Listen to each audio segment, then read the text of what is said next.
ఇటీవల ఆదిలాబాద్ జిల్లాలోని ఆదివాసీ మహిళపై ఓ వర్గానికి చెందిన ఆటో డ్రైవర్ అత్యాచారానికి ప్రయత్నించి తీవ్రంగా దాడి చేసి వేగంగా వెళ్తున్న ఆటో నుంచి తోసేశాడు. అనంతరం రన్నింగ్ ఆటో నుంచి పడిపోయిందని చెప్పే ప్రయత్నం చేశారని జిల్లా వ్యాప్తంగా నిరసనలు వ్యక్తమయ్యాయి. ఈ క్రమంలోనే ఆదివాసులు నిందితుడి వర్గానికి చెందిన వారి మధ్య అల్లర్లు చెలరేగాయి.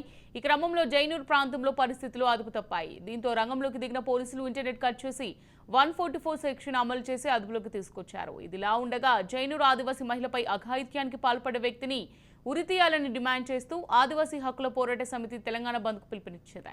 దీంతో ఆదిలాబాద్ జిల్లా వ్యాప్తంగా ప్రజలు స్వచ్ఛందంగా ఈ బంద్లో పాల్గొంటున్నారు. ఈ క్రమంలో రోడ్లపైకి వచ్చిన బస్సులను తుడుందెబ్బ నాయకులు ఎక్కడికక్కడ అడ్డుకున్నారు. దీంతో ఉమ్మడి ఆదిలాబాద్ జిల్లా వ్యాప్తంగా ఎక్కడికక్కడ బస్సులు నిలిచిపోయినట్టు తెలుస్తుంది.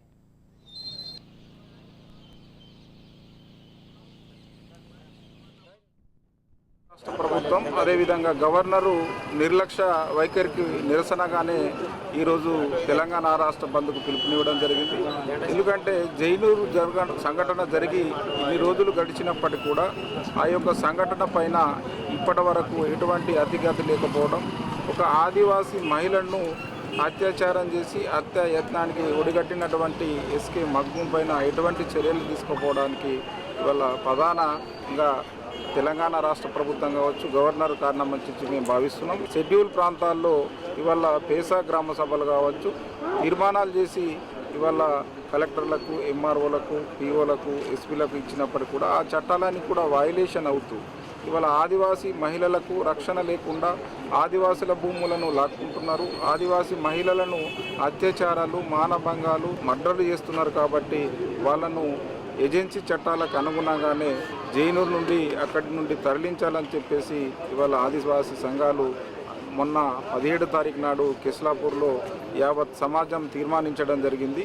కాబట్టి ఇప్పటికైనా కేంద్ర రాష్ట్ర ప్రభుత్వాలు స్పందించి ఎవరైతే ఎస్కే మగ్దూమ్ ఉన్నారో అతన్ని ఫాస్ట్ ట్రాక్ కోర్టు ద్వారా విచారణ చేపట్టి వెంటనే ఉరితీయాలి. ఆదిలాబాద్ డిపోలో ఈరోజు ఆపరేషన్స్ ఓన్లీ మహారాష్ట్ర రూట్లలో బస్సెస్ నడుస్తున్నాయి. హైదరాబాద్ రూట్లో కూడా ఆపరేట్ చేస్తున్నాము. ఆదివాసీ వాళ్ళ పిలుపు మేరకు ఈరోజు బస్సెస్ ఆపరేషన్ నిలిపివేయబడినది. ఓన్లీ మహారాష్ట్ర రూట్స్లో. మహారాష్ట్రలో కూడా మాహోర్ రూట్, చంద్రపూర్ రూట్ నడవట్లేదు. నాగ్పూర్, పాండ్రకోడ, వని ఇలాంటి రూట్స్లో ఎక్కడైతే ఆదివాసీ ప్రాంతాలు లేవో ఆ రూట్లలో మాత్రమే ఆపరేట్ చేయబడుతుంది.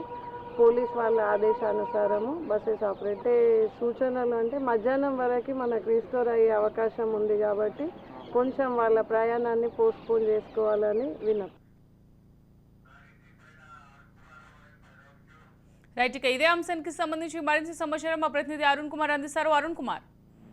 రైట్ అమూల్య, ఏదైతే ఆదివాసీ తుడుం దగ్గర రాష్ట్ర పిలుపు బంద్లో భాగంగా కూడా మన ఉమ్మడి ఆదిలాబాద్ జిల్లా వ్యాప్తంగా కూడా బంద్ అయితే ప్రశాంతంగా కొనసాగుతా ఉన్నది. ఏదైతే గత నెల రోజుల క్రితం కూడా ఆసిఫాబాద్ జిల్లాకు సంబంధించినటువంటి జైనూర్ మండలానికి చెందిన ఆదివాసీ మహిళపై కూడా ఒక వర్గానికి చెందినటువంటి వ్యక్తి అత్యాచారం చేసి హత్య చేసేటువంటి ప్రయత్నం చేయడాన్ని నిరసిస్తూ కూడా ఏదైతే ఈ బంద్ అయితే కొనసాగుతున్నది. ముఖ్యంగా కూడా ఇప్పటికే కూడా ఏదైతే ఆదివాసీ సంఘాలకు సంబంధించి కూడా ఉదయం నుంచి కూడా ఇటు ఆసిఫాబాద్ డిపో కావచ్చు, మంచి ఆదిలాబాద్ డిపోల ముందు కూడా ఆదివాసీ సంఘాల నాయకులు అయితే ఆందోళన చేపట్టారు. మొత్తం కూడా ఆర్టీసీ బస్సులన్నీ కూడా ఏదైతే డిపోలకే పరిమితమని మారుమూల గ్రామాలకు కూడా బస్సులు నడవకపోవడంతో పాటు సిటీ టౌన్లలో కూడా బస్సులు రాకపోవడంతో కూడా ప్రజలైతే ఏదైతే ప్రయాణికులు అయితే తీవ్ర ఇబ్బందులు ఎదుర్కొంటారో. ముఖ్యంగా కూడా ఆసిఫాబాద్ జిల్లాకు సంబంధించి కూడా ఎక్కడైతే జైనూరులో కూడా ఏదైతే ఈ ఘటన నేపథ్యంలోనే గతంలో అల్లర్లు జరిగి కూడా ఇబ్బందులు తలెత్తినటువంటి పరిస్థితుల నేపథ్యంలో కూడా జైనూరులో కూడా భారీగా కూడా పోలీసులు మోహరించారు. ముఖ్యంగా కూడా 144 సెక్షన్ అయితే కొనసాగుతా ఉన్నది. మొత్తం కూడా ఉమ్మడి ఆదిలాబాద్ జిల్లా వ్యాప్తంగా కూడా ఇప్పటికే కూడా